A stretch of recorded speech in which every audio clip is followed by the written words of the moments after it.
So anyway, why don't if somebody could tell me where they left off. I know I had to leave the meeting early a few weeks ago, and then uh, and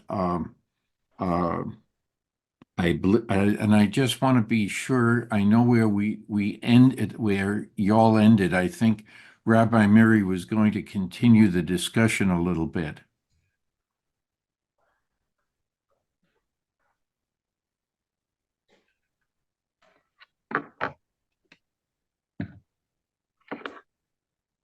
Is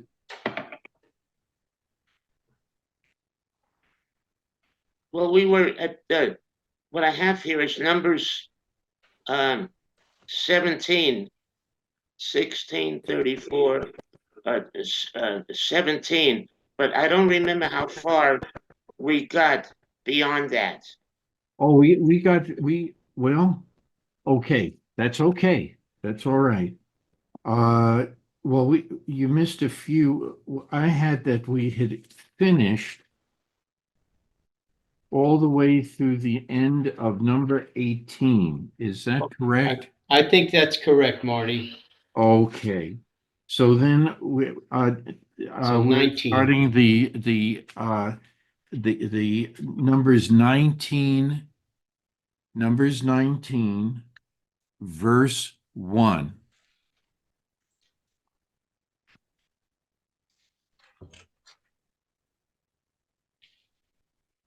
Could you please say what page that is? Okay, now if we have the same edition, We do. you will be on page 1145. Thank you.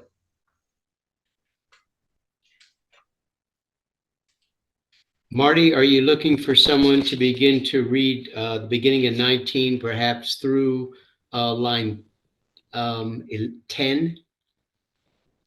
Just a sec. Just a sec. I think, uh, well, I think through the end of 10, yes. Okay, may I start it? Sure. All right, here we go. The Lord spoke to Moses and Aaron, saying, "This is the ritual law that the Lord has commanded. Instruct the Israelite people to bring you a red cow without blemish, in which there is no defect on, and which no yoke has been laid. You shall give it to Eleazar the priest. It shall be taken outside the camp and slaughtered in his presence. Eleazar the priest shall take some of its blood with his finger and sprinkle it 7 times toward the front of the tent of meeting. The cow shall be burned in his sight. Its hide, flesh, and blood shall be burned, its dung included. And the priest shall take cedar wood, hyssop, and crimson stuff, and throw them into the fire, consuming the cow. The priest shall wash his garments and bathe his body in water. After that, the priest shall re enter the camp, but he shall be unclean until evening. He who performed the burning shall also wash his garments in water, bathe his body in water, and be unclean until evening. A man who is clean shall gather up the ashes of the cow and deposit them outside the camp in a clean place, to be kept for water of lustration for the Israelite community. It is for cleansing. He who gathers up the ashes of the cow shall also wash his clothes and be unclean until evening. Okay. So there is a lot of commentary about this ritual. And it- those of you who have plowed one of his commentaries in the gleaning section after this paragraph, it says that this was only recorded approximately a total of 9 times that this sacrifice was made. And it's not unclear. It talks about what Moses and Aaron had to do, but after that, it does not. Uh, it, uh, it's sort of blank. It's just passed along, by others that it occurred 9 times. So I can't qualify it other than that. So it's an interesting ritual. Has anyone ever seen a red cow or a red calf? No one has ever visited a ranch or anything like that?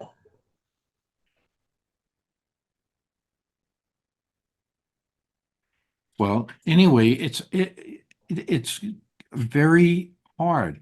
You know, we call a horse that's red a roan, but we don't have a specific word in the English language for a red calf or a red cow. And it becomes a rather difficult. Those of you who may have some color difficulties may find it difficult to know if it's red or brown. How red does it have to be? Do all people with red hair have the same amount of red hair? Are they all similar? I don't think it would be a matter of how red, but the appearance, I would think. It's just the appearance that it's red.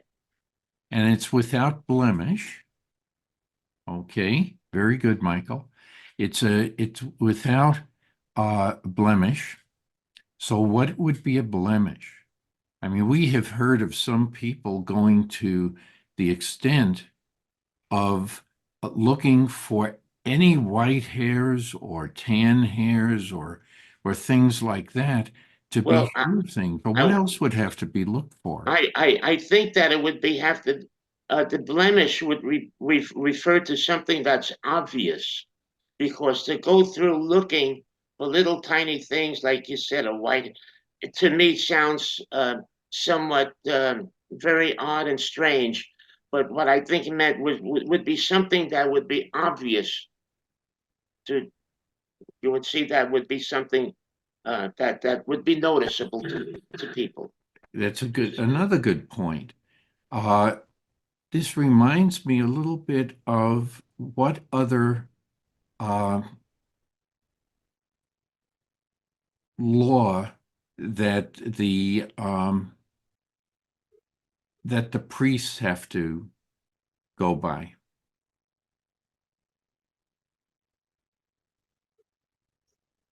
Well, according to what what was just read, Not what we just read, but it's very similar. It's very similar because a priest cannot go up and lead a service or preach to the congregation if he has a blemish. So that would exclude someone who has one eye, it would, or one leg, one arm, mm, all kinds of crazy things that we can think of. So this is also for the red cow, the red calf. well, that it would represent perfection in a way. Mm-hmm. It does. But we had discussed this a little bit. But if somebody got up in front of the congregation today and was going to make a speech or give a sermon or anything, and you had never met him or her before, and there is some physical deformity, wouldn't it take you by surprise?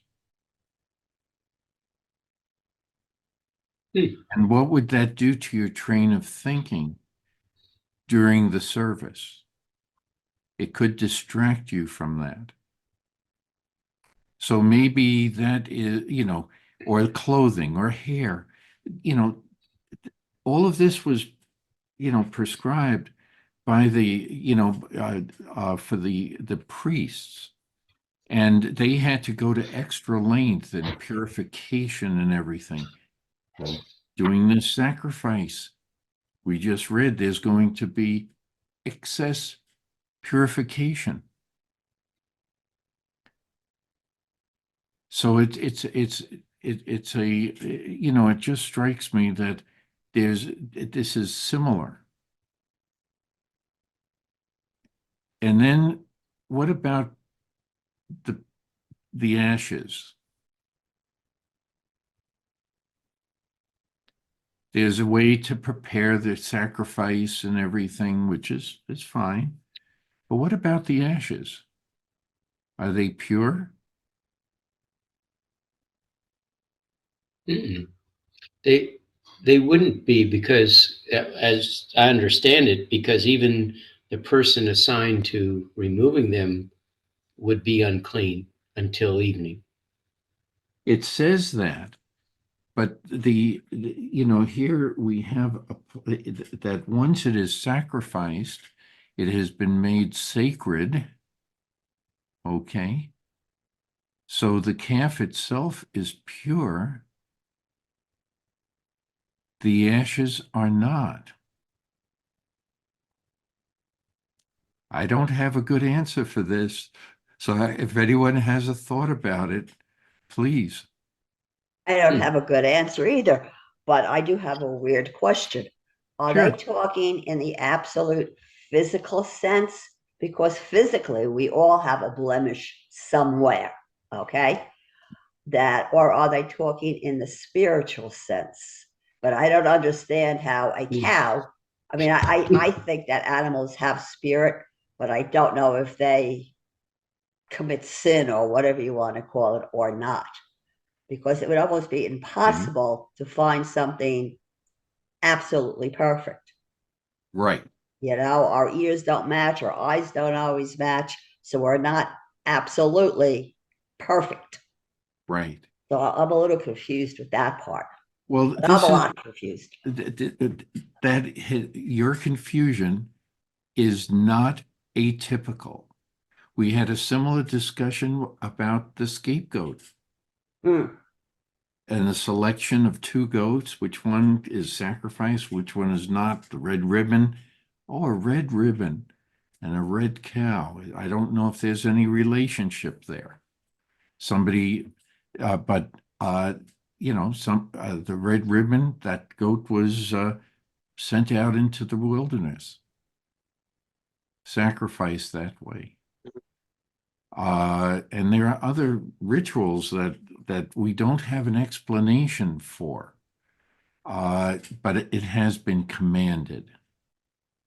And so there's a whole slew of midrash about this. Whenever the answers are not apparent, when there are difficulties, here we have what Kent just finished reading. We're talking about an animal that's supposed to be pure, but the ashes are sacred, but yet because we're going to get into more details about that, but touching the ashes or anything, you're unclean, and you have to purify yourself. There have been and put in whenever you want. Just raise a hand so I can call on you. And some people have tried to draw an analogy about the golden calf and the red heifer story.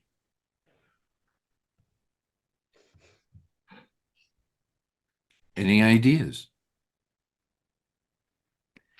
Well, I can get you started by in Plowed.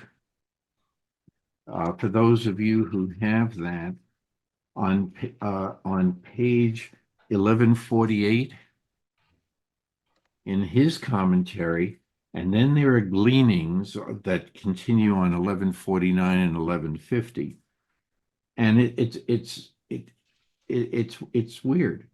The Mishnah said that and I'll just read some excerpts, And again, butt in, if my head is down, just say, hey, I have something to say, and then, or ask. Okay? It says 9 times. The ritual of burning the red cow was enacted only 9 times, once by Moses, once by Ezra. Now, this occurs far into the future, and 7 times thereafter. The seven, the sprinkling of the blood was 7 times. That too. See, and now you just mentioned that after the 9 times, another seven. Yeah. But just in a very general sense, Marty,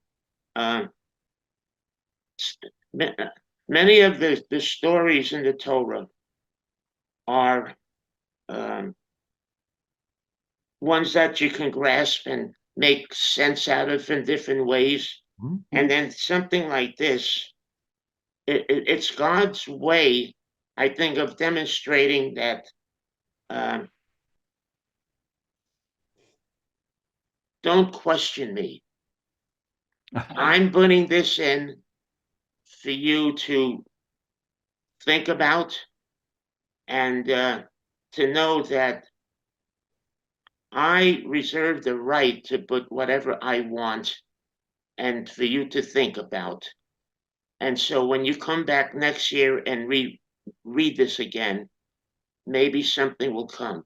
But it's these passages, these stories that invoke the rereading year by year. Mhm. From what I could see, the way I can make sense out. So there have been other comments about this. That's very good, Michael. This one is entitled Solomon's Wisdom. Solomon was wiser than all men, but when it came to the section of the red cow, he admitted, I said, I will get wisdom, but it was far from me. So even Solomon couldn't come up with a good answer for this question. There's another midrash. Okay. 4 Torah laws cannot be explained by human reasoning, but being divine, demand implicit obedience. To marry one's brother's widow is one. Another is not to mingle wool and linen in a garment. Another, to perform the rites of the scapegoat. And finally, the red cow. So this has happened before, and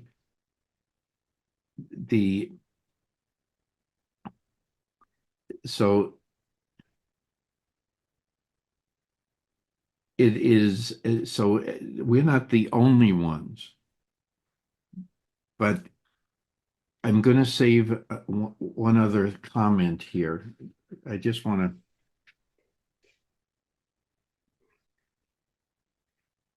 now the Christian take on it will be different, and I'm not going to take time if Suzanne comes in, we can always go back to that because there's the sections in Christianity, the sections in Torah that could not be reasoned, they were lumped together as dead works. Okay, and in Hebrews 9:13 through 14. I'm reading that in Cloud.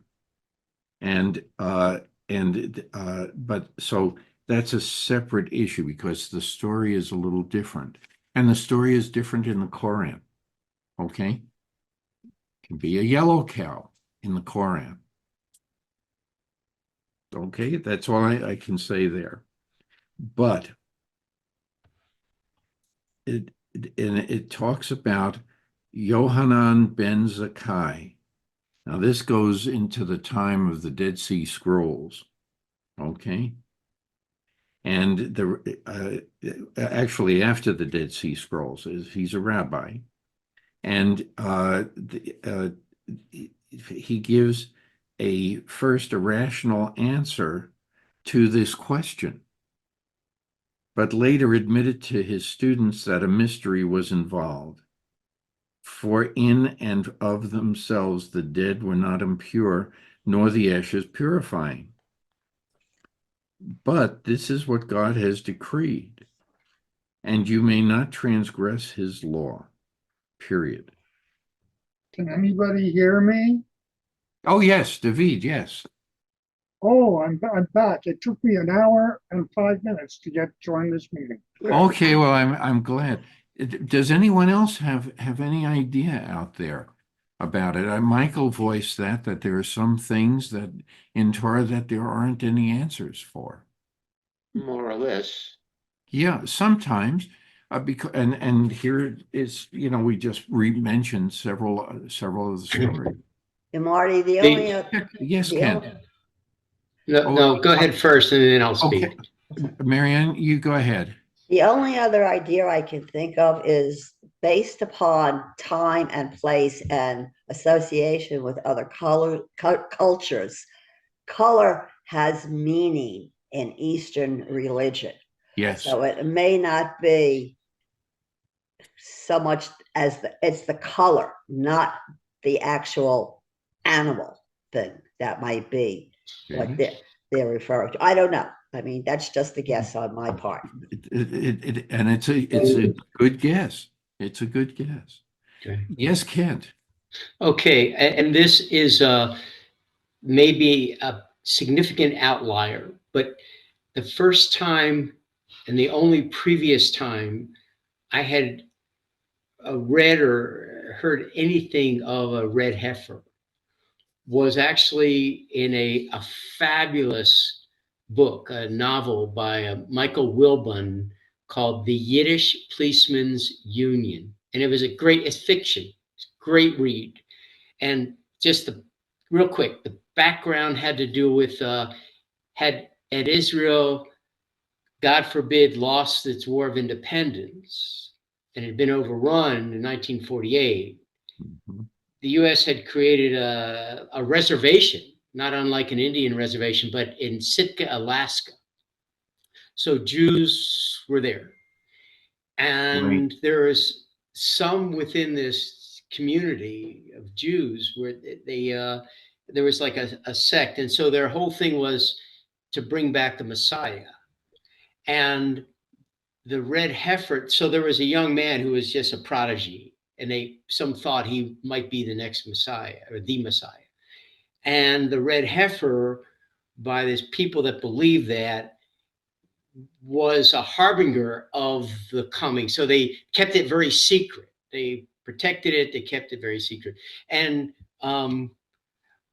it was a great read. I'm not going to tell you what happens in the book, but I can tell you is there anything in any of the literature or the midrash or whatever that alludes to the Messiah? I don't know. I'm just asking. While you were speaking, yeah, I think that would be a great read. That would It be a is a great, great read. and it would be an interesting, slant on history. What would have happened? The story almost reminds me of The Man in the High Tower, which is another story along those lines. What if Hitler had won the war and Japan, and what would happen in the United States as a result? Very, very good. And there's a movie online that if anybody wants to, by the same name, but the book, when it first came out, I think it was either amazing science fiction or one of the others, that there were fantasy and sci-fi and fantasy. There's a whole slew of them that during the 50s and 60s, and this was a serial in those magazines. So if anyone has a collection of those magazines that's in there. But yes, there's another one that is not mentioned in Plowed that we often forget, and that is in Genesis. Okay, there are several things that touch on this, and that is when Cain asks his famous one-liner, "Am I my brother's keeper?" God doesn't answer that question. He answers Cain's second question, "What is going to become of me?" But he never answers that question. Now, the rest of the book, we suggested that the entire book of Genesis ends with the story of Joseph, and the answer to that question would be a resounding yes. I am my brother's keeper. You may remember that we discussed that way back, and so that's another one. But if the story of Joseph was not in there, and it just was talking about Jacob and his sons, and like that, we would have another unanswered question. And our minds, I think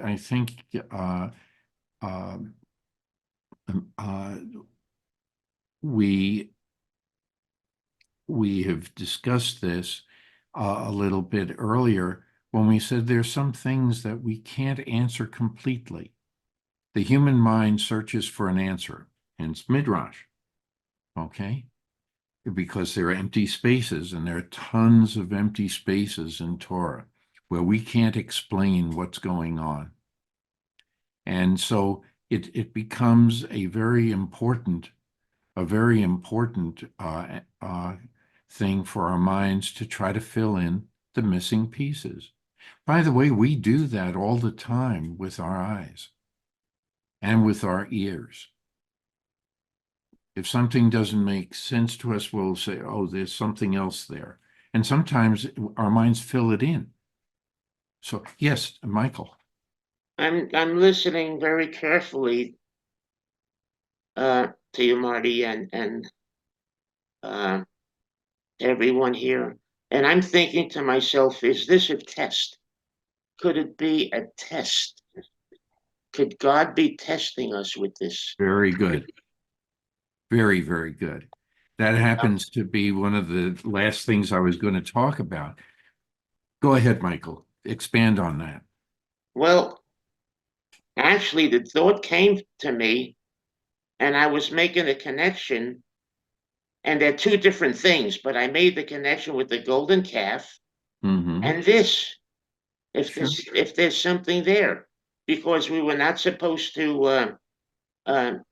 The Israelites got in lots of trouble with the golden calf, and now here we have this red heifer, and we're trying to make sense out of it. But are we supposed to actually? And so that's how I came to think about this, because I'm listening to you, and you're having a very, very difficult time with this. I listened to the young lady, I don't know her name, up on the left to me, and tried to make sense out of it, and then to Kent. And so, and I'm trying to absorb all of this, and I said, well, is it so? Are we really supposed to um, give so much thought to something that God really doesn't want us to really do?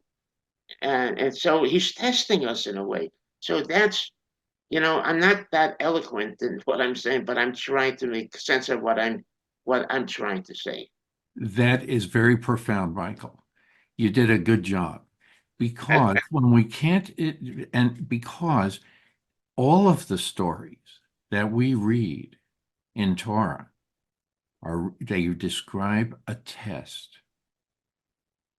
Okay? Most good novels, most good poetry will also describe things like that. You read an ode in poetry, and it talks about the trials and tribulations of somebody famous or not, but somebody that was important in the life of the poet. And so as we go through this, there are a series of ups and downs. You remember a long time ago, I said, I don't think of errors or failures. I want to change what I've done, and I look at these experiences as tests. That's Torah. Because even if you go out of the Torah and go into Kings, and even in Proverbs, and I mean, you go book after book after book, it always is a discussion about what to do if, or who did what, they were doing fine, and then they did the wrong thing, and things didn't work out. Some of them died, some of them got sick, some of them turned to study. Okay, and we've mentioned this on several different occasions. And I think all of these are symbolic of one thing. How does it get us back on the right path? That's all. Yes, Michael, again, sure. Would you mind, Marty, if I related something? This is not what we're talking about there, but there is a connection. If I could, Okay, I don't know what you're going to. allow me a minute or two. And I think back to the tabernacle, Mm-hmm. to see the tabernacle that was portable, it moved, it was portable, it was set up, it was taken down. And I thought about this because it was interesting. What happened?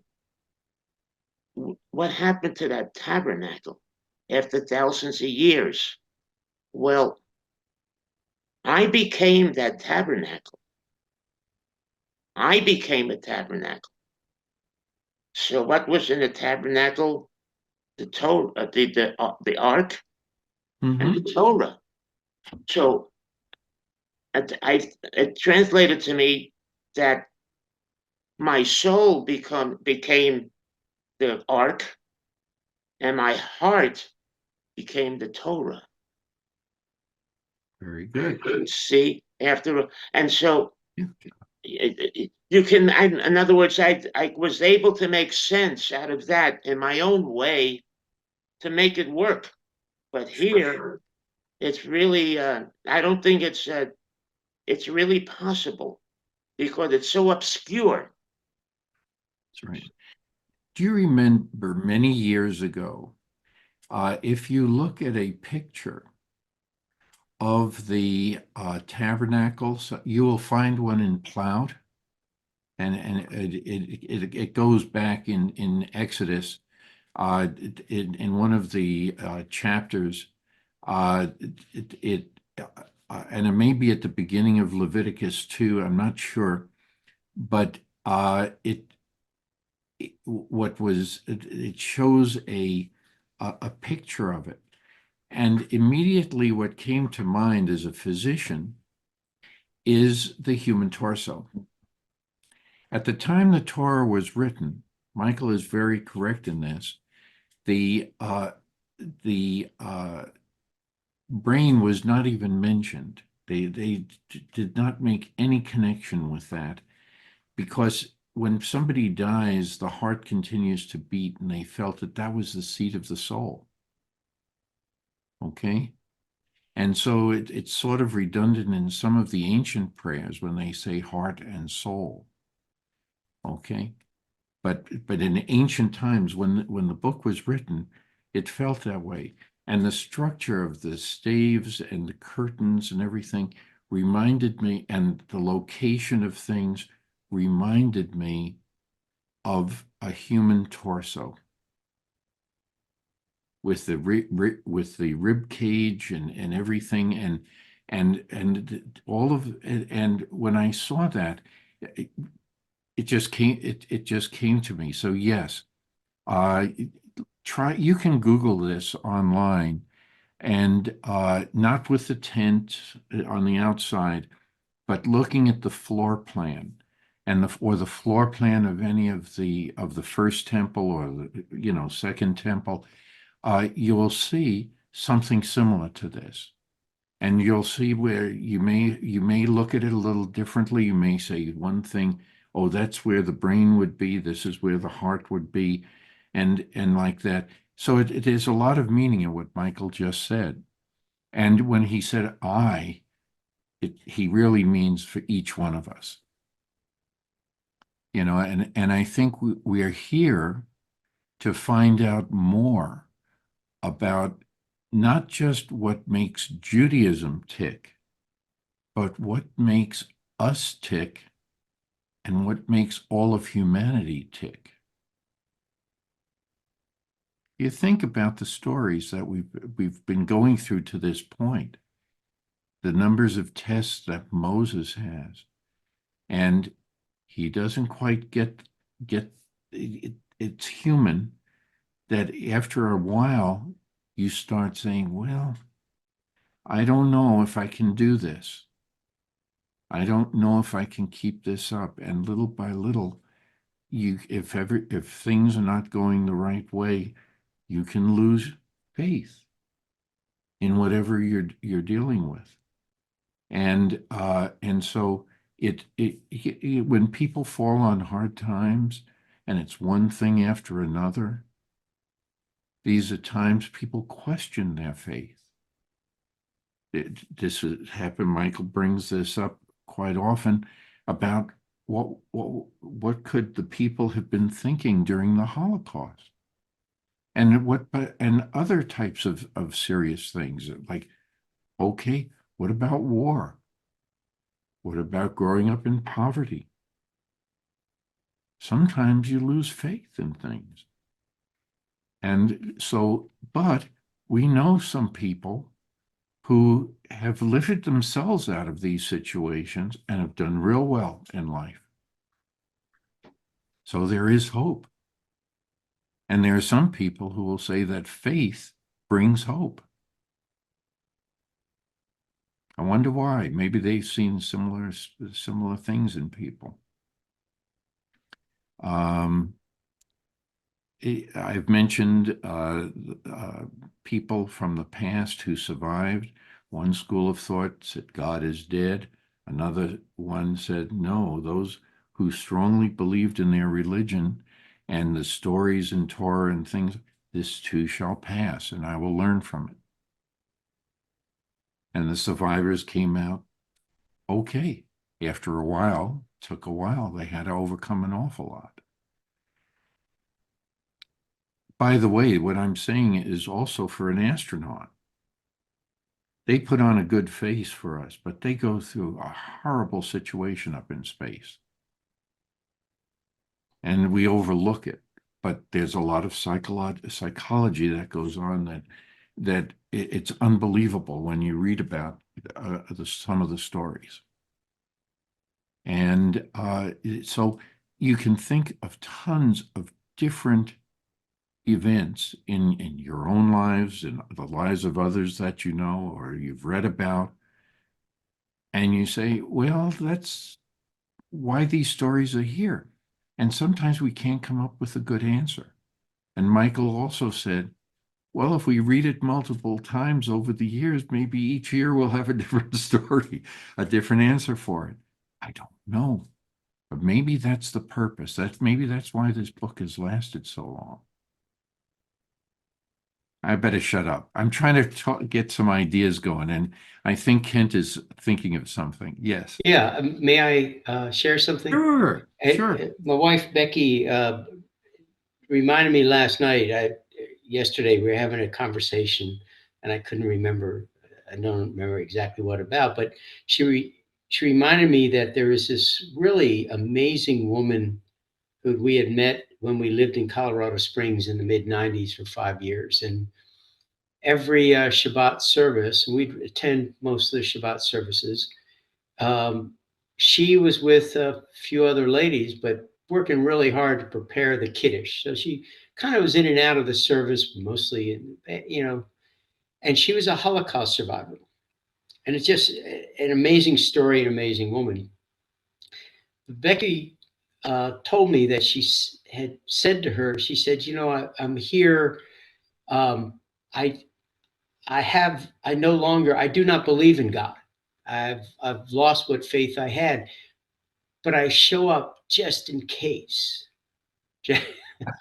just in case, Yeah. So it said, that was an extreme doubt in that, but many of us would like to believe that we are thinking individuals. We question why certain things happen or don't happen. So there's always a hint of some doubt. So anyway, it was just it reminded me of that story. Yeah. Yes, Michael again. Yeah, Sure. Kent just reminded me of what I've said several times years ago when we had the Torah study at the temple, Mm-hmm. where we had a very, very nice lady who got up one time at a Torah study, and she volunteered this statement, got up and said, "I don't believe in God," and sat back down. And then a week later, she witnessed a terrible accident on the freeway, the I-19, and she came in and she had a Torah study. She had mentioned this, and she said, "Let's pray for any people that need help." So once the Saturday before, and what I personally see, people who say they don't believe in God, in my opinion, are confused people. It's a very, very confusing, because I believe that they really do believe in God, but there's a wavering of unsureness, that they're unsure, so they kind of lean towards, I don't believe in God. But I believe that anyone who's an atheist, there's a spark in them that really does believe, and they don't want to admit that because of things that happen. They say, well, where is God? What happened? So that and that encourages them not to believe. But for my own sake, I I definitely believe in God, because all of this came. How, there had to be a creator to create all of what this is, the universe. Cannot happen, in my opinion. It just cannot happen by happenstance. It's too much to to accept. Okay. Very good. Any other comments? Well, Yes. yeah, go ahead. One more. You mentioned the Okay, brain. can Oh, I I'm sorry. yeah, Marianne, why don't Yeah, you? let Michael finish, because I'm really Oh, okay. hanging Okay, on to what sure. he said. I Okay, think this it's is very just, interesting. yeah. Go ahead, Michael. Thank you, man. This is for you, Marty. This is just a side note, very, very much on the side. You mentioned the brain a few minutes ago, and I was wondering, you probably know this, but I'm not sure. But if you crack open a walnut and you look Mhm. at the inside of a walnut, it looks like it's similar to the human brain. Yeah, Just are you the calling me a nut? No, I think a no, walnut. no. I was afraid you're going to say that, so I wasn't sure to say that. But anyway, It's just okay. It's the season for nutcrackers. Anyway, go ahead. Go ahead. thank Yes. you, Marianne. Thank you, dear. Yeah, and I am very much into alternative health and medicine and wellness. Yeah. When I look at the human body, as you said before, you could, okay, kidney beans are good for what? Your kidneys. Walnuts for what? Your brain. That God gave us all of this. But I think, in my opinion, okay, the problem is pride and ego. If Very God good. is better than me, why should I like him? I am the best. But if I humble myself and say, you know what, I could never, ever create any of this stuff, that then I can see that there is a God. I don't believe in God. I don't think there's a God. I absolutely know that there is. I mean, I will take that on my last breath. I know that God exists. Exist, yeah. Who he is, what he does, that's way beyond anything that I could get in here. But that people who get angry and deny God, and well, how can he, it's very childish. It's very immature. When you're an Agreed. adult, you say, I can be wrong. People are a lot better than I am or will ever be. So I think part of what Michael's talking about is the pride and ego.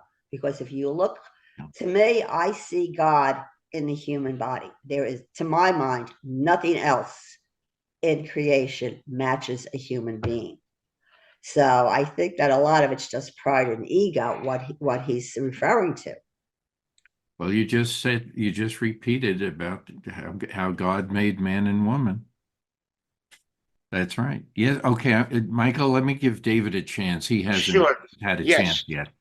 Yeah, okay. Actually, what was just said reminds me of the quotation that I didn't get a chance to do at the beginning of this session.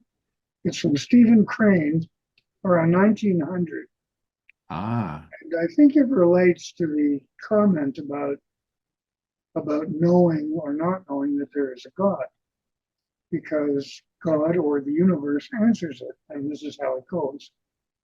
A man said to the universe, or someone said to the universe, "Sir, I exist." However, replied the universe, the fact has not created in me a sense of obligation. And it might relate to your comment that God might say, yeah, okay, you know that I exist. I do exist. But a lot of people believe that I don't, and I don't care one way or another because I am. And here we are. So I just thought I might mention that while I had a chance. thank you. Is that the same Stephen Crane that wrote The Red Badge of Courage? I believe so. Okay. And that I recommend reading. Okay. There's Stephen Crane, there's a Hart Crane who wrote The Bridge, right. other great poems, but this short little ditty is from Stephen Yeah. Crane. Very good. Very good. Thank you. All right. Oh, yes, Michael, please. Yeah, thanks. Yeah, for me, the belief in God is very simple because it gives me personal strength. To believe in it's very, very simple. The last the song Adon Olam, the last words are That's right. are about giving me strength. Have no fear. God is with me. I think those are the last words or something similar to that. Mhm. And I say it over and when I'm singing that hymn, I sing it over and over again. That last whole paragraph because it gives me personal strength. And so for me, it's pretty simple. Okay. Well, we really took this apart. Took a while to get me to encourage you guys to speak up. Anyway, let's read on. And if somebody would care to read verses 11, it would be. yeah, so 11, let's go all the way to the end of 20. And then we'll try to finish with this. Okay, is this chapter 19?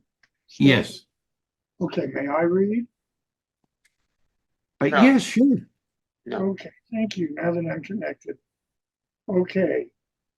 He that toucheth the dead, even any man's dead body, shall be unclean 7 days. The same shall purify himself therewith on the 3rd day and on the 7th day, and he shall be clean. But if he purify not himself on the 3rd day and the 7th day, he shall not be clean. And I think this relates to the custom in many synagogues that on the daily services, it is the third day where, even though it's during the week, that they do read from the Torah. Okay, going on. Whosoever toucheth the dead, even the body of any man that is dead, and purifieth not himself, he hath defiled the tabernacle of the Lord. That soul shall be cut off from Israel, because the water of sparkling has not dashed against him. He shall be unclean, his uncleanliness is yet upon him. This is the law. When a man dieth in a tent, every one that cometh into the tent, and everything that is in the tent, shall be unclean for 7 days. And every open vessel, which hath no covering close bound upon it, is unclean. And whosoever in the open field touches one that is slain with a sword, or one that dieth of himself, or a bone of a man, or a grave, shall be unclean 7 days. And for the unclean they shall take off, and for the unclean they shall take of the ashes of the burning of the purification from sin, and running water shall be put thereto in a vessel. And a clean person shall take hyssop and dip it in the water, and sprinkle it upon the tent, and upon all the vessels, and upon the persons that were there, and upon him that touched the bone, or the slain, or the dead, or the grave. And the clean person shall sprinkle upon the unclean on the 3rd day, and on the 7th day, and on the 7th day he shall purify him. He shall wash his clothes, bathe himself in water, and shall be clean at evening. But the man that shall be unclean, and shall not purify himself, that soul shall be cut off from the midst of the assembly, because he hath defiled the sanctuary of the Lord. The water of sprinkling hath not been dashed against him. He is unclean. And this shall be a perpetual statute unto them. And he that sprinkleth the water of sprinkling shall wash his clothes. And he that touches the water of sprinkling shall be unclean until evening. And whatsoever the unclean person toucheth shall be unclean, and the soul that touches him shall be unclean until evening. You did a good job. That Well, was, I know the English is a little different, but that's okay. We could follow it. Any comments? Why all this stuff about cleanliness? I would like to make a comment. Sure. Still on the discussion we were having before. I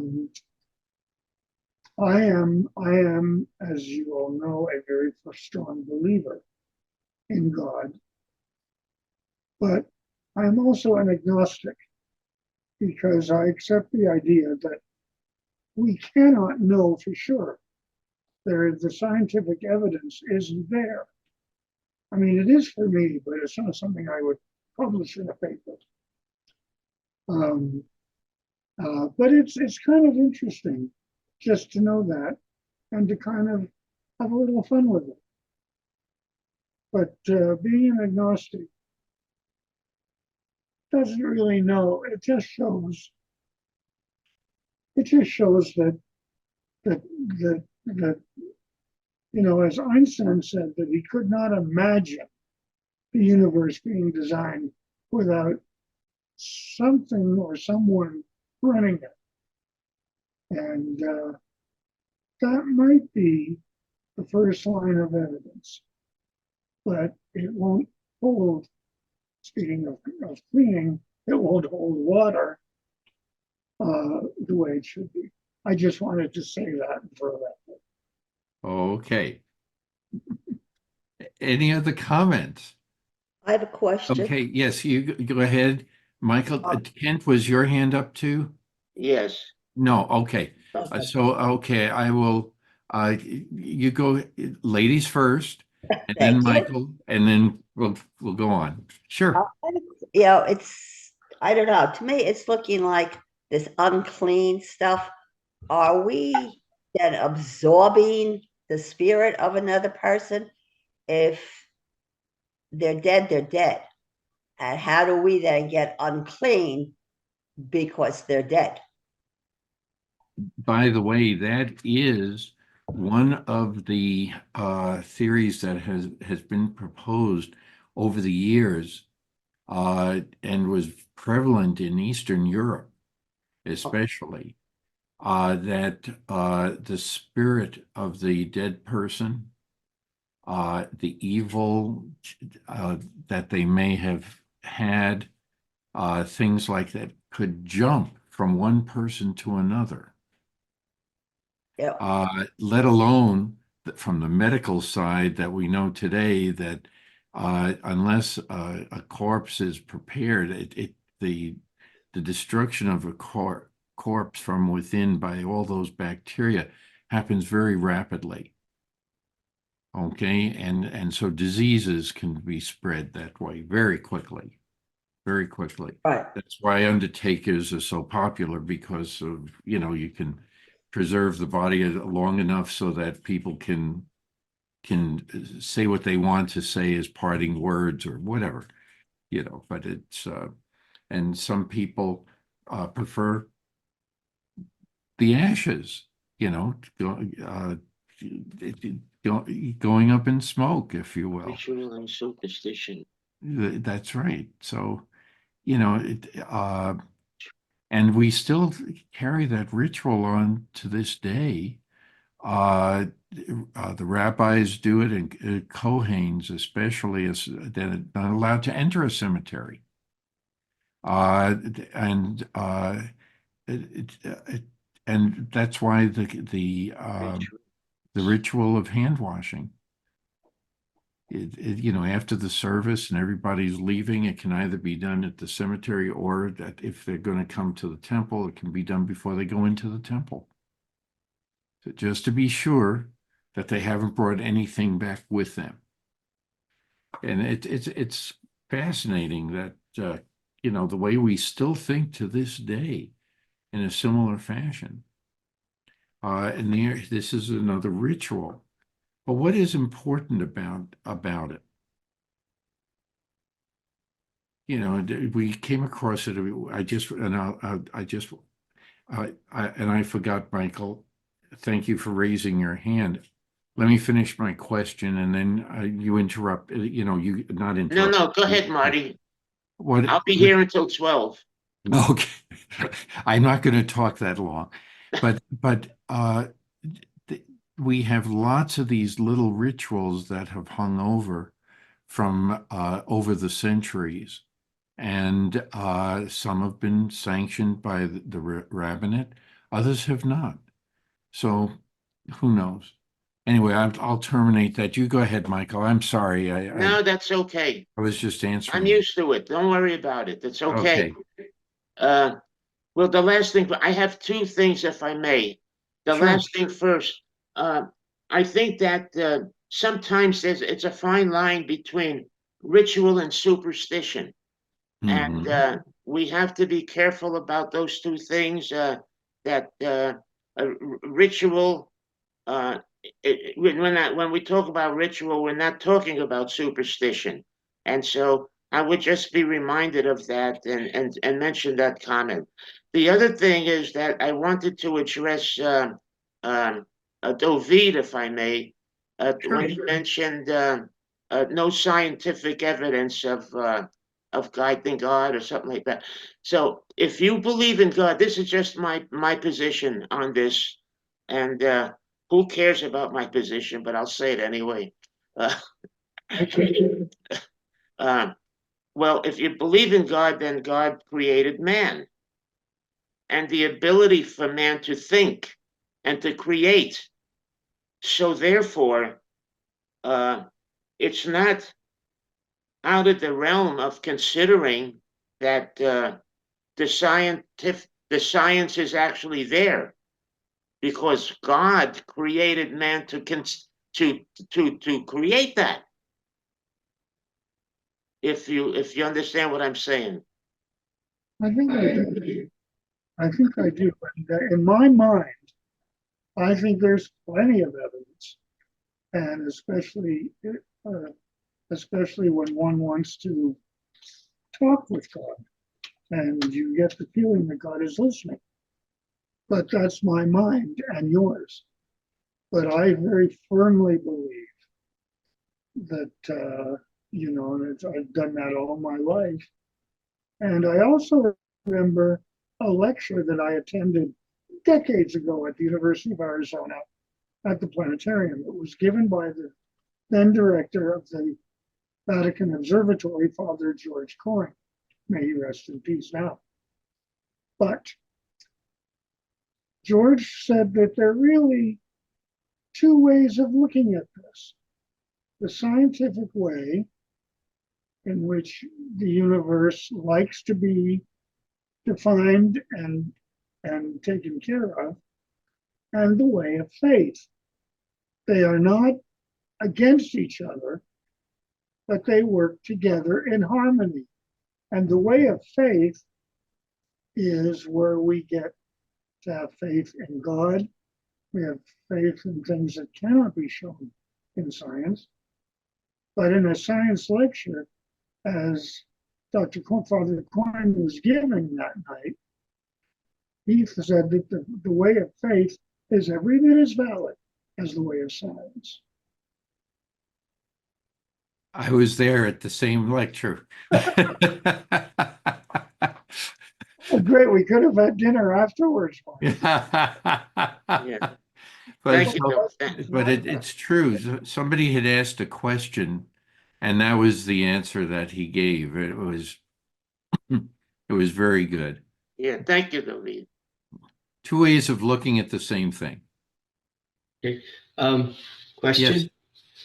So, Marty, you're the medical profession. So,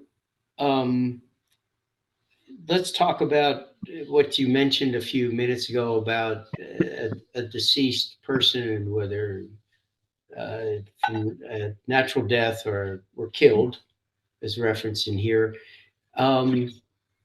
Is there more or less of an incubation period where that body or the corpse would perhaps have elements that would be more contagious to those who are living than others?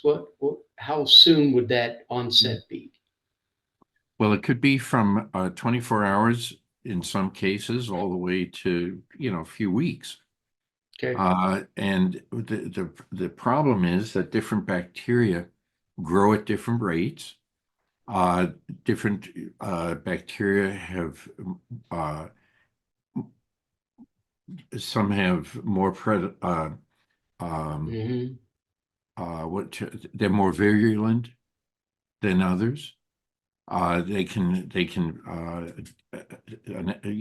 basically announce their presence faster. And so we know that for many, many different diseases, and some it may take an even longer time. Okay. TB, Okay. Well, like TB. I get it. Okay. Well, here's why I ask is because I'm familiar with a few things that are very practically oriented in the Torah. Of certain, whether it's commandments or obligations or expectations, it's like, oh, I get it. It's because, if you don't do that, then this occurs. Well, it's very clear that there's, in this case, 7 days as a period of time that, Right. And you think about those times, there was not refrigeration. There was not, Correct. So bodies may have been exposed longer to the elements, or I don't know about the tools used to bury, whether they were buried just, a few inches down and covered with some dirt and so to me, it seems like an element is one of, hey, you know, you could, and the peoples could get become ill because of extended exposure to these bodies. And so, Sure. and then it's overlaid with um, the richness of a divine and spiritual, um, uh, a rationale or a kind of thing that is wrapped in that. But at the same time, it's like, in a way, helping to keep the people from getting disease or viruses or whatever it is that they might. Anyway, just an observation from this section. And it's a good observation. And you said several things that are very interesting, and I want to just mention just two of them. One is in the desert, when the people start out, they are told by God that if indeed they come across a dead body, they're supposed to bury it right away, because the dead body is apparent to God. Mhm. Okay. And we had a discussion back then, this goes back a number of years now. So we were talking about God created life, not death. Okay. And we can expand on, and we expanded on it at that point. So it's understandable, but there are medical reasons why you would want to, bury the body. Uh, it, uh, and most people, a lot of people don't realize that there's only a very rare time called rhesus sardonicus when somebody dies, they have a grin on their face. The muscles contract, okay, and there's a grin. The vast majority of time, it's not like that at all. This is again why we like undertakers, because they can They take can care. put the grin on. That's right. In Japan, it's an art form. Well, Okay, with the makeup and everything, it's a ritual that they go through. It's not just okay. The undertaker takes care. He does it in the presence of the family. Hmm. And he may have to do it several times until he gets it just right for everyone. Hmm. So it's fascinating. And there was a movie long ago that described that, and showed scenes of what had to be done and everything. I'll never forget it because it was so different from what we were accustomed to letting the undertaker take care of. It's the same thing when you see people dying in movies. It's nothing like real life. Anybody who's witnessed these different situations, we all know who have witnessed those things. It's not like that at all. Okay, so it's very unusual to have somebody pass in their sleep. That's why we all hope for that. If everybody died in their sleep, it would be great, but it doesn't always happen that way. And but from the standpoint of things, you can understand why burials were felt to be done, had to be done in a short period of time. yeah. If I may say one other thing, I Sure. recall about death and dying in Judaism, and this was actually went to exhibit many years ago in the Smithsonian Institution. It was, um, and it had, I don't know the theme of it, but they had Jewish relics saved from Nazi atrocities and the like. Sure. And one were combs that were Mm-hmm. used by, what was the word? Havara Kedusha, or I might have it backwards, Kedusha Havara, the people, if it was a male, the men who would tend to the body, Right. prepare the body, clean the body Yes. for internment. Yes. And There are what, rituals. That's right. right, and what was printed then was that, as I've read it or recall it, that in Judaism, that was one of the most significant acts of tzedakah that one could do, Yes, that is very because, correct.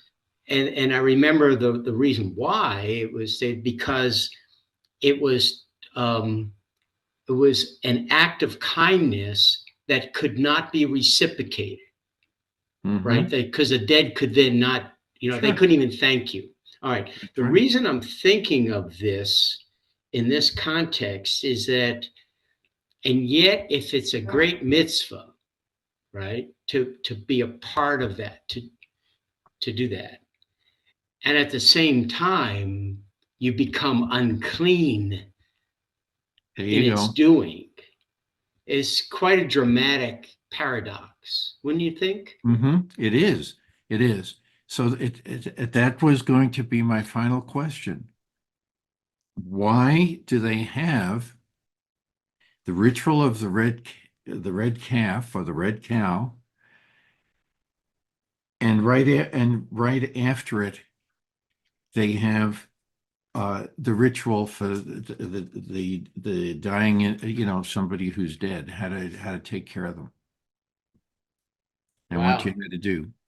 I didn't put that together until you just said that. I mean, And what was going on huh. beforehand. There are several reasons that you can think of why this is all put together.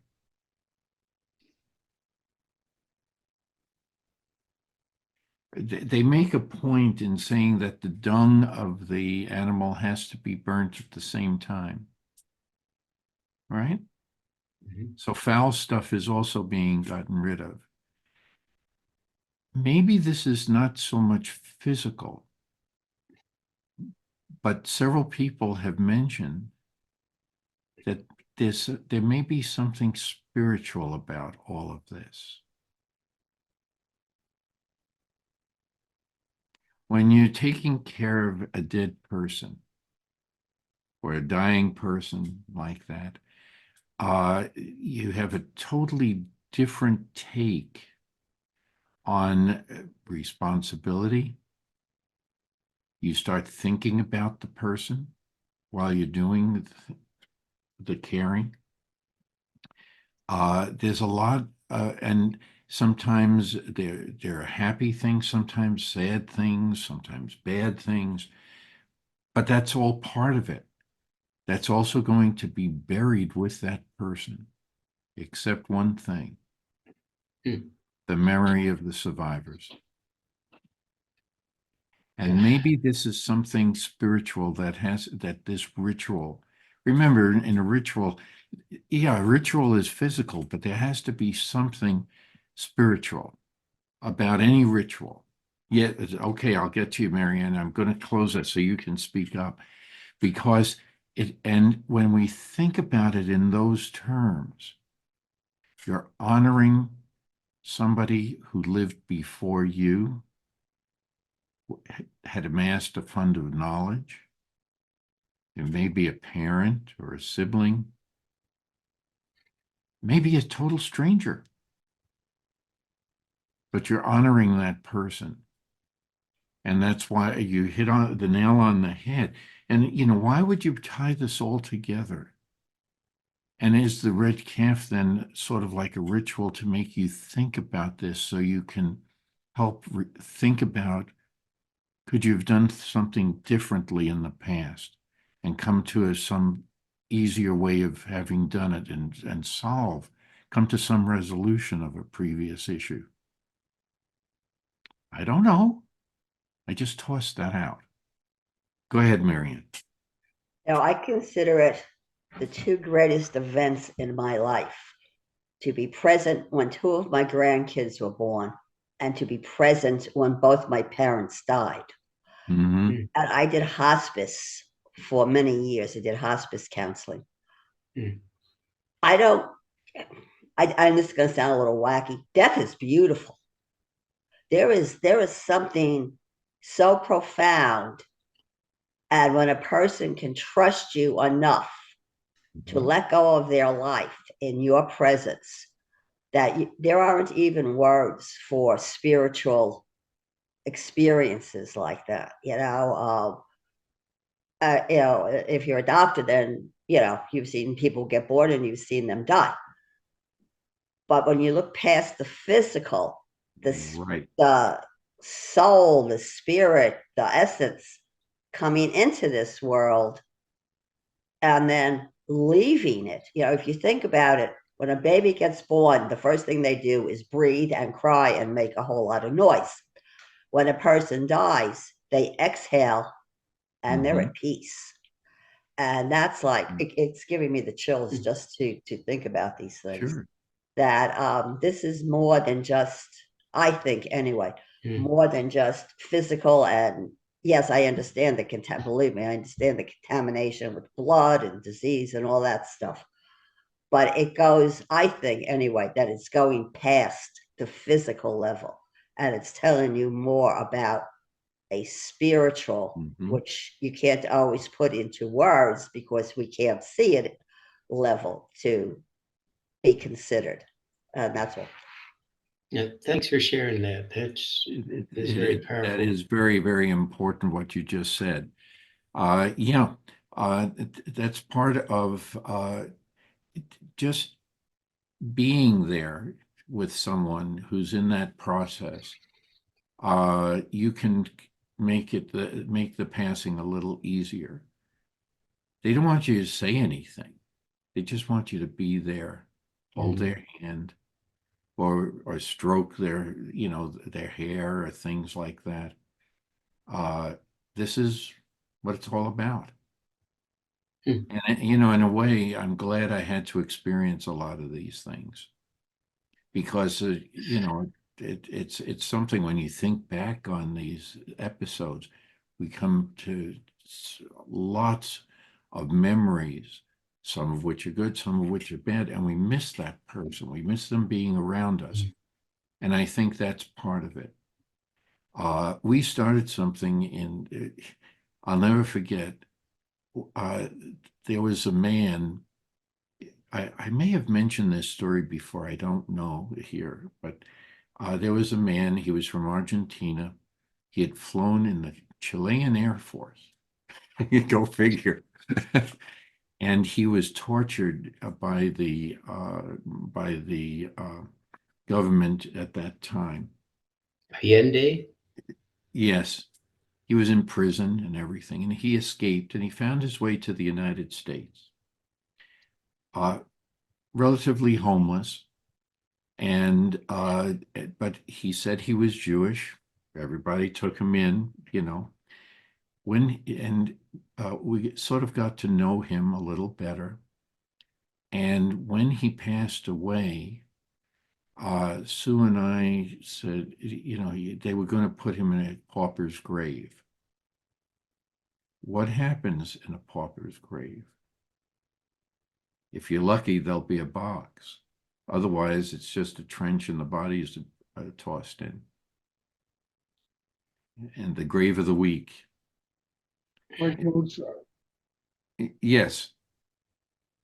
And so the idea was, now this was a guy, and we had purchased plots for ourselves and for family. Well, to make a long story short, we donated the plot next to my mom. And because otherwise he would have had to go, be an unknown. So here we adopted him and at the last moment of his life. And he had a very nice burial. But what made it special was we didn't say anything, but it got passed around and then to churches and other people at the temple and things like that. And they wanted to all participate in this man's funeral and have something to say. And it went way beyond what we imagined. It's just one little thing. But there's something important about that. I mean, even the funeral home donated their services of the mortuary and everything else to take care of this person. And then it just spread throughout the entire community. Here, one person. And maybe it's important for all of us as an experience to learn something from that. What I learned from this was it was a humbling experience for me. Okay. It truly was a very humbling experience, that there was other things in life that was so much more important. And death is a part of life. We say that every week in our prayers. I just find that it's a very interesting way. And maybe that's what we're supposed to think about with this passage, the spiritual side of everything. And what did all this follow? Losing faith. We read through story after story of people losing faith in their leaders, people losing faith in God. Okay. And so it fits in this portion if we look at it that way. That's my midrash. Okay. It's not, other people will just walk away. Oh, it's just a ritual. We can walk away from it. But no, there has to be a reason why they had it here in this particular point. Yes. Go ahead. Go ahead, Mary. This is really very emotional for me. My dad came to live with us before he died, and we had hospice in the house. We were with hospice, and he had a dog. And I said to the hospice nurse, because with my mother, it was very obvious the progression of death. And we had a dog, and I said, how am I going to know when he dies? She said, the dog would tell you. I said, Yes. that dog is like Cujo. That is the dog from hell. And sure enough, we were sitting on the sofa next to his hospital bed. And when he died, that dog went ballistic. And she would go in his room and sit there and cry. So, yeah, I can't put it into words, and I don't know how it happens. Right. But there is a spiritual continuum. And he used to think that that dog was my mother reincarnated. It's like she hated dogs. She would never come back as a dog. And he was absolutely sure that that was my mother. And the way that dog carried on after he died, I thought, well, maybe, I don't know. But there is some sort of spiritual level, a continuum that there are no words for, because we can't see it or touch it. I agree. So I think that, and by the way, we're not the only people that have discussed things like this. Native Americans, okay, had rituals. Somebody who is felt that it was their time. Some tribes, they would look for their tree, and they would sit down at the base of the tree, and they would die there.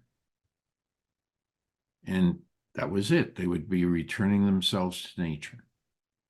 Hopi Indians have a very strong death where they go, what they do. That's right. That's the very strong ritual ceremonies, whatever you want to call them, regarding death, because they believe. And some tribes would yes, take the deceased, the body, and they would create a fire so that the spirit would go up and, with the body go up in smoke up to heaven, their heaven. Yes, David. Yeah. So this fascinating conversation leads me to a personal story, because in Wendy's last days, she was really unable to talk. She was unable really to do anything but be in a coma. And I thought she was, to the point that she didn't realize other people were around. But I was wrong. She had very carefully planned a goodbye ritual. And she did it on me the day before she actually died. I was I was the last one that night, and I was going in there to give her a kiss goodnight and to tell her that I loved her. And she could not move and she could not speak. But out of nowhere, her two arms rose up and put themselves around me and embraced me. And the next day, I know she did that to at least one of her grandchildren. And then that night she died. And to me, that was a gesture that she was able to do. And just now, listening to this discussion, it hit me how profound that gesture was. Sure, sure. And many times we can't answer, we have no way of describing it other than this is what happened. This is what your experience was. And so it's real, and but we can't describe it and the same thing in the discussion we had earlier. When we think of God, you can say it. And depending on where you come from in the world, you may think of God as a woman, you may think of God as black, oriental, whatever, because that's the way people have seen God in their minds. But whatever, there's something about that we can't explain what it is, but it's there. That's all I can say. We don't have a tool to explain it, to help us explain it.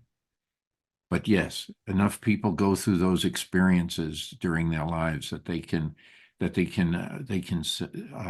sense something like that. So I just feel, but so here you have a series of rituals that have been placed here following a whole bunch of episodes of losing faith in other people, in your leaders or in God. And God considers that sinful. I'm sort of writing a synopsis here, sinful. And all of these are ways of expiation. Think of it that way, and then maybe that would make sense out of the red calf. I don't know for sure, but that's another way of looking at it. It's, those of you who know me well enough, I do this all the time. That's just, to come up with another explanation, possible explanation. But so I think that if we look at that, and now I want to read some things, and Marion, if you have your book too, you can read some of this too, because you have to have the Plowed edition. You may have commentaries, other commentaries. You have the Hertz commentary, David? I have the edition that you recommended. Okay. Okay. Well, what I'll do, if because I don't have to do all the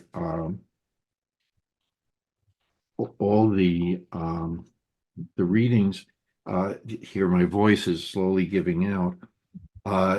On page 1149, if you would just read the one, it's at the bottom, halacha. Okay? Just read it. Yeah, we Conan, spoke about this already, but just read the commentary there. a Conan, a priest, may not be in contact with the dead except his own relatives. This is Numbers 19:14, extends contact to entering a tent in which a dead body is kept, and the rabbis interpret this to apply to any overhang or exposure. For this reason, Orthodox rabbis of priestly descent will stand outside of the open door when officiating at funeral services held in a mortuary chapel, but are generally able to go to the interment because the graves are in the open. Okay. The old customs of whitewashing graves probably served to call attention to them so they would not be accidentally touched. And this was, by the way, that was also a custom among other cultures too over history in the past. So what I can do, the Philo, I'm going to read the next one. The mixture of water and ashes is to remind men of what elements they consist. For knowledge of oneself is the most wholesome form of purification.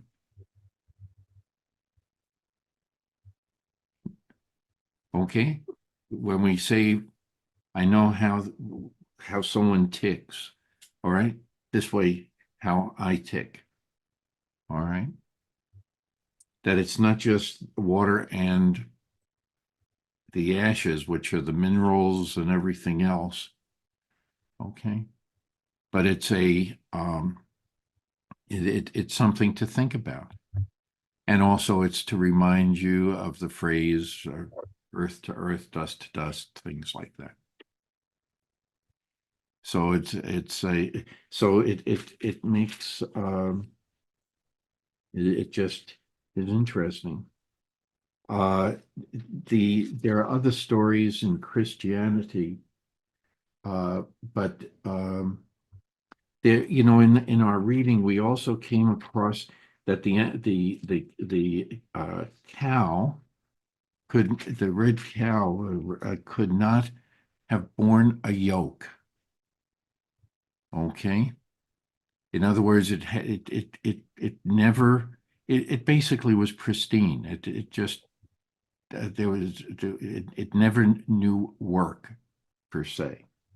So on page 1150, if you would read at the bottom there, it says blemish. I mean, we're not the only ones who have these thoughts. I mean, other groups of people have. You want to read that on page 1150? Are you talking to me or to someone Yeah, else? yeah. Because everybody has a different text in front of them. The red cow was to be without blemish and without having borne a yoke. Similarly, if a man thinks he is without blemish, he may be sure he has never accepted the yoke of heaven. For if he had, he would know that he had many faults. So this is sort of an absolution of faults, and this is a Hasidic interpretation, a midrash about that. So it's to remind us that this ritual might be a way of getting rid of all those faults, including the non-believers or the questioners of man, leaders and God in this case. And then, Marion, if you would read the next column that's listed as homilies. Fine. You take it, and if you don't have it in front of you right now, I can do it. It doesn't matter. Okay, I got it.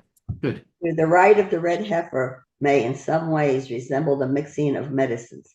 It has no human origin, but is divine, established by a decree of God, which must be obeyed without civil. Differing with the significance of the rite, another commentary sees the red heifer as a symbolic explanation of Israel's misdeed in regard to the golden calf. Other commentaries, by means of allegory interpretation, see in the rites of the red heifer a prefiguring of Israel's experience in Egypt, Babylon, Media, Greece, Rome, and a prefiguring of Rome's ultimate destruction. Still others see Israel unruly as a heifer and so punished and exiled, but finally, through the merit of Israel's devout men, delivered, cleansed by God himself, and restored to Jerusalem. There is in the time to come God's dispensing with the red heifer will himself cleanse Israel of their sins. Okay. I'm going to end with just a simple discussion about water. If you notice, water is always mentioned for cleansing. But water itself, in some circles in Judaism, that water, it's not just for purification, or maybe it is in an indirect way. Yes, it can. All the rituals to absolve you of sins, to cleanse you physically, spiritually. But if you notice, some of our forefathers, there was always water mentioned, wells, and stories about meeting people. Yes, Michael. It's also for sustaining life. Yes. It's life sustaining. Yes. Water is exceptionally important for that. Plus, the body is mostly water. Yes. Yes. And maybe that's part of the experience of noticing that when the body of the calf is consumed totally by fire, and all you have is ashes, where did the rest of, what else was there? And that And would when be water. a woman that's ready to give birth is water. Yes. Yes. All of that. And we know scientifically about life beginning in water. One other thing, you cannot have any beer without water. That's true. And they say there's a water shortage. Here in Green Valley, that's because they're making too much beer. Get rid of the beer and you're gonna have a lot more water. Well, there are a few companies around the United States that are purchasing recycled and purified water, okay, to make beer. Right, I hear you. So that's true. There's one here in Tucson that does that. Anyway, the other thing is that spiritually, water has been felt. I mean, though if anybody has studied Kabbalah, they know that water and the flow of water represents the flow of the divine in man. Okay. There's a spiritual component to water. You see this also in Native Americans. You see it around the whole globe. Okay. It's not unique, but it's something that's there. So water is very, very critical in many ways. Yes, go ahead, Michael. Yeah, when you're around water, and I'm speaking for myself now.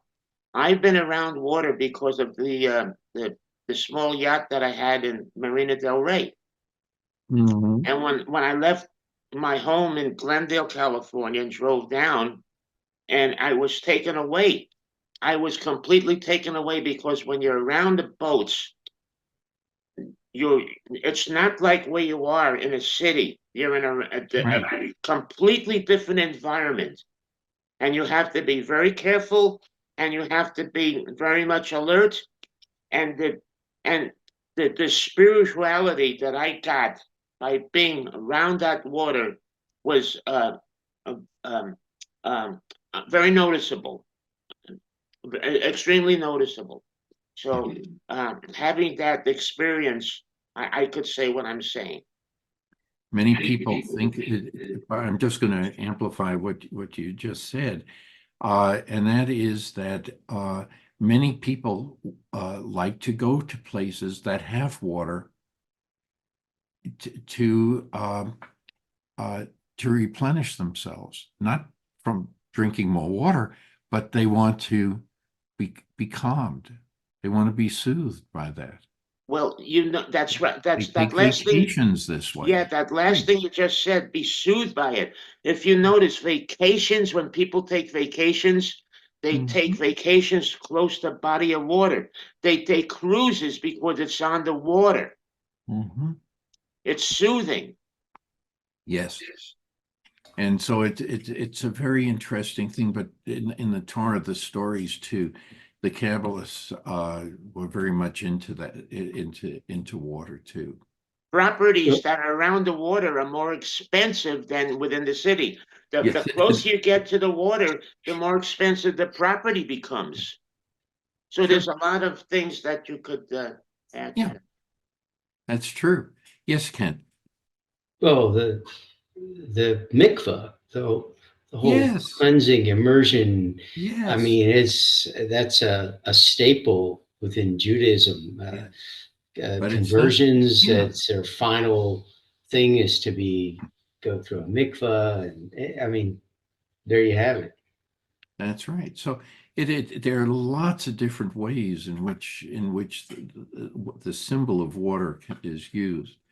And so we already read about one instance about getting water from a rock. Okay. And so if we look at some of these stories also, could they be there to awaken something spiritual? The Kabbalists think they are. Okay. And so maybe that's a way to think about some of these stories. And maybe that's what we've been reading in the book of Numbers up to, because we're going to be finishing it soon. This part of the story anyway. Yes, Michael. One more thing. When we're looking for new planets to examine, the first thing we look for is water. Mm-hmm. That's right. We can detect it. That's very true. So there's a lot of this that comes to play. And you can think of multiple uh, uh, not only uses for water, but what it symbolizes. Very good. So that's what I just wanted to try to, say we can look at things very logically, try to find, but there is a definite spiritual side to all of this. Very good. All right. I think that's where we're going to end it today. And then as you walk around this week, think about the next 38 years. Okay? There's a hiatus in Torah of 38 years. We'll talk about the hiatus because the story now picks up 38 years later. Okay? So think about what happened during those 38 years, because that's going to be a question at the end, towards the end of next week. Part of the test. Okay. Yeah. What's going on here? If so much is packed into the first year, okay, what about, 38, oh my God. And then we have a year to 2 years after that is going to be, they're going to enter Canaan. And oh my goodness, this is a stretch, and we know nothing about There it. you go. Good way to end this week. Okay, good Shabbos, and Shabbat shalom. You know, I hope we'll all be here next week. Yeah, And maybe the rabbi will be back and they can add, because we're going to discuss one word also. I Marty, was planning ahead. I didn't know where it stopped. So that's why I just I read further ahead and have my plan. I always do this. I have my plans made out for several chapters just in case we speed up for some reason or something. yeah. Marty, regards to Susan, please. Yes. Yeah, Yes, you go ahead, bet. Michael. What? And you said in regards to Susan. Susan. Yeah, regards to Oh, Susan. regards to Susan. Regards, Yes. not Oh, in thank regard, you. but And regards same to to Susan. Betty. Same to Best Betty. wishes. Okay, thank Maybe I you. should have said that way. Best wishes. There you go. Okay. All right, Thank you. everybody. Shabbat shalom and thank you. Shabbat Thank shalom. you all. Yeah, Thank you, shalom, Marty. Okay, you all have a Bye-bye. good, Oh, have a Marty. great week. You Marty. bet. And What happy day- Hanukkah. You too. Yes. what page are we leaving off on? We will